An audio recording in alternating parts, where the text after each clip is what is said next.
വിശുദ്ധ യൗസേപ്പ് പിതാവിനോടുള്ള പ്രതിഷ്ഠ 10-ാം ദിവസം. 7-ാം വ്യാകുലം. യേശുവിനെ കാണാതാകുന്നു. ദൈവവചനം.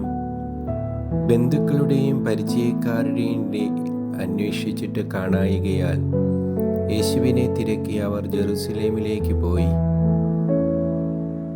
ധ്യാനം.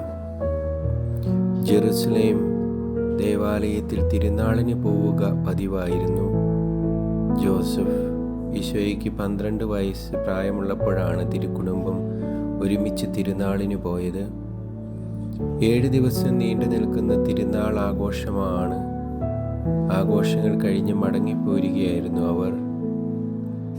മറിയം സഹയാത്രികയായിരുന്ന മറ്റു സ്ത്രീകൾക്കൊപ്പം ചേർന്നു. ജോസഫ് പരിചയക്കാരായ പല പുരുഷന്മാരുടെയും കൂടെയും.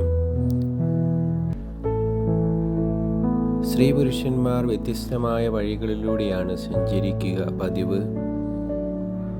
മറിയം വിചാരിച്ചു ഈശോ ജോസഫിൻ്റെ കൂടെ ഉണ്ടാകുമെന്ന്. ജോസഫ് വിചാരിച്ചു മറിയത്തിൻ്റെ കൂടെ കാണുമെന്ന്.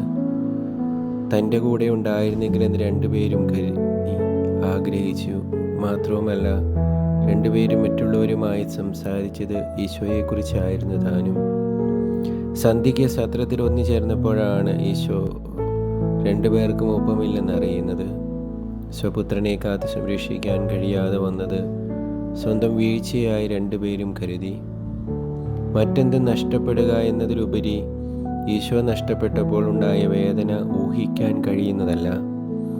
ഈശോ കൈമോശം വന്നതിൽ അവരാകെ വിഷമിച്ചു. മറ്റേതൊരു സഹനത്തെക്കാളും ജോസഫിനെ മുറിപ്പെടുത്തിയത് ഈ വ്യാകുലമാണ്. മറ്റു വ്യാകുലങ്ങളിലൂടെ കടന്നു പോകുമ്പോൾ അതെന്തിനാണെന്ന് ജോസഫിന് അറിയാമായിരുന്നു. എന്നാൽ ഈ വ്യാകുലത്തിൻ്റെ കാരണമറിയില്ല. നിങ്ങൾ എന്തിനു സഹിക്കണമെന്നറിഞ്ഞാൽ ഏതൊരു സഹനത്തെ നേരിടാൻ നിങ്ങൾക്ക് കഴിയും. കാര്യമറിയാത്തപ്പോഴോ. മാത്രവുമല്ല, മറ്റു വ്യാകുലതകൾക്കിടയിൽ ഈശോ കൂടെയുണ്ടായിരുന്നു. ഇപ്പോൾ ഈശോ കൂടെയില്ല. മകനെ വളർത്താനുള്ള വിശുദ്ധി തനിക്കില്ലാത്തതുകൊണ്ട് അവൻ എന്നെ വിട്ടുപോയതാണോ? എൻ്റെ പെരുമാറ്റം അവൻ ഇഷ്ടപ്പെടാത്തത് കൊണ്ടാകുമോ? ആ പിതൃഹൃദയത്തിൻ്റെ ദുഃഖം കരച്ചിലായി. എൻ്റെ ഈശോയെ, എൻ്റെ മകനെ, നീ എവിടെയാണ്? എവിടെയാണ് നീ നിന്നെ തന്നെ മറച്ചു പിടിച്ചിരിക്കുന്നത്? നിന്നെ ഞങ്ങളിൽ നിന്ന് അകറ്റാൻ തക്കവിധം എന്നിൽ ദോഷകരമായി കണ്ടത് എന്തെന്ന് നീ എന്നോട് പറയുക. നിന്റെ മാതാവ് പരിശുദ്ധയാണല്ലോ. നിന്റെ സ്നേഹസാന്നിധ്യത്തിലല്ലാതെ ഒരു നാഴിക പോലും പിന്നിടാൻ എനിക്കാവില്ല. മകനെ. അപ്പോൾ തന്നെ അവർ അവനെ അന്വേഷിച്ചിറങ്ങി. കാണുന്നവരോടെല്ലാം അവനെക്കുറിച്ച് തിരക്കി.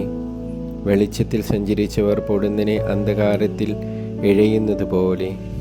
ഓ ഈശോയെ, നീ ആ ദിവസങ്ങളിൽ എവിടെയായിരുന്നു? ഏതാനും ആണ്ടുകൾ പിന്നിടുമ്പോൾ വേദനയുടെ ആഴത്തിൽ രക്തം വിയർക്കേണ്ട ഗത്സമനിയിൽ നീ എന്ന് പോയിരുന്നു. തൊട്ടടുത്തുള്ള കാൽവരിക്കുന്നിലേക്ക് നീ നിന്റെ മൃദുപാദങ്ങൾ ചവിട്ടി സഞ്ചരിക്കുന്നുവോ? 12-ാം വയസ്സിൽ തന്നെ ആ ബായിക്ക് സമർപ്പിക്കേണ്ട ഇടങ്ങളെ നീ ചുറ്റി നടന്നു കാണുകയായിരുന്നു. ജോസഫിൻ്റെയും മറിയത്തിൻ്റെയും പങ്കിലേൽപ്പിച്ച വ്യാകുലം ജെറുസലേം ദേവാലയത്തിൽ മകനെ കണ്ടെത്തിയപ്പോൾ മാറിയകന്നു. അബ്ബായുടെ കാര്യത്തിൽ തൽപരനായിരിക്കുന്ന മകനെ ഓർത്ത് അവർ സന്തോഷിച്ചു.